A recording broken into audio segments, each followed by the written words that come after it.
Assalamu alaikum wa rahmatullahi wa barakatuh. My name is Haritha and my kunya is Umsalim. Welcome to my channel.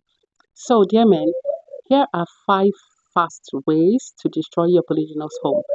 There are many ways you can actually destroy your polygynous home. However, these ways are the fastest.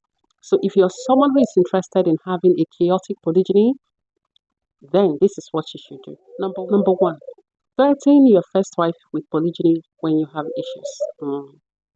You have issues, I'll get married to another wife, I'll marry another wife, It doesn't matter why you marry the wife later on, she would never forget your threats. She would always see your polygyny as something you did to destroy her. It doesn't matter if that wasn't even your intention when you eventually took the subsequent wives, but that is what she's going to continue to have in her mind because you have sung it to her ears that you're going to marry another wife and you did it as a threat. It was never a discussion.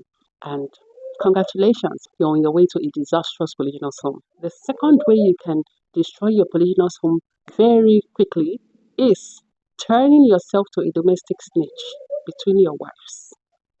Yes. Wife A tells you this in private, and she's hearing it from wife B. Because when you got to wife B's place and you were given a very sweet food, you and then started to blab. And women, we talk a lot. So somehow, someday, your first wife or your second wife is going to know that you have snitched on them. And congratulations, you have just set up your polygynous home for disaster. Congratulations. If your second wife tells you something that has nothing to do with your first wife, rush to go and tell her. If your first wife tells you things that has nothing to do with the second wife, rush to go and tell her. One day, they would eventually find out that you've been snitching between them and you would then have a very beautiful polygynous home. So keep it up, okay? The third way to have a chaotic polygynous home is to belittle your first wife. Yes. If you're a man who does not like peace, a man who doesn't want peace in his polygynous home, then please do this.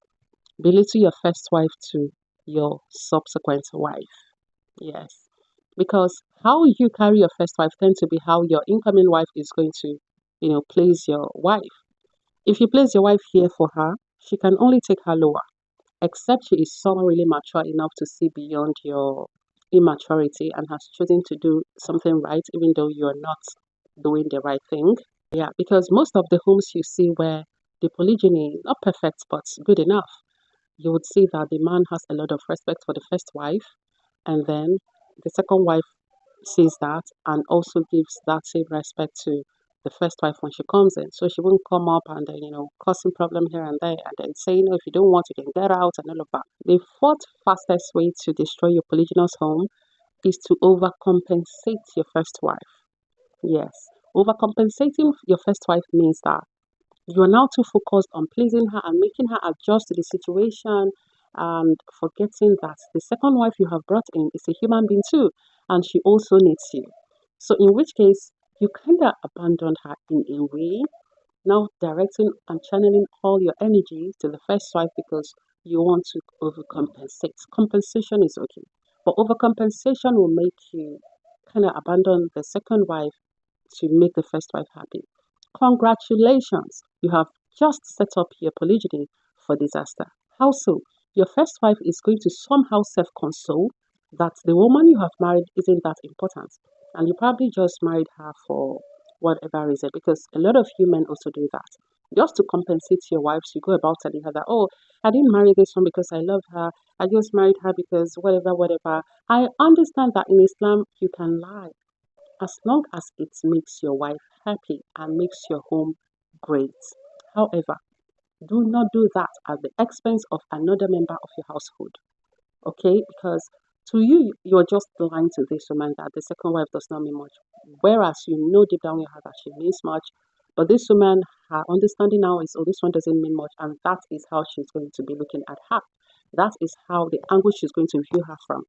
So you have to make it clear, however you can, whichever way you can, that for you to have chosen to marry the first wife at all means that you value her, and for you to have chosen to marry the second wife means that you value her just as much, because there is no way your polygyny will be happy and beautiful if one is made to be happy at the expense of another.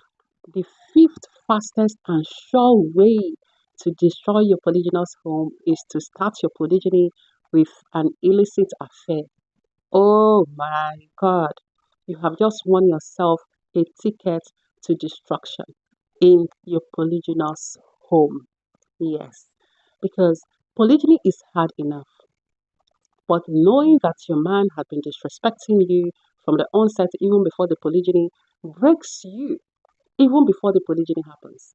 And so when the polygyny eventually happens, whether or not she knows that you have been with this woman, whether the woman you have been, doing whatever with is not even the one you ended up marrying, in her head, let me say in our head, because I'm also one of these people, in our head, in my own head, what I'm thinking is, oh, you probably have also started nonsense with this one you ended up marrying at last. And yeah, polygyny hurts. Polygyny is hard, but this makes it harder and this makes it hurt more. So congratulations. You have just won yourself another ticket. Of what? Anyways, if you know you're someone who is interested in a healthy polygynous home, definitely you will do the opposite of these things. But if your goal is a polygyny where there is no love, there is no peace, there is no even cordiality, please ensure to do these 5 things. And all the best to you. Assalamu alaikum.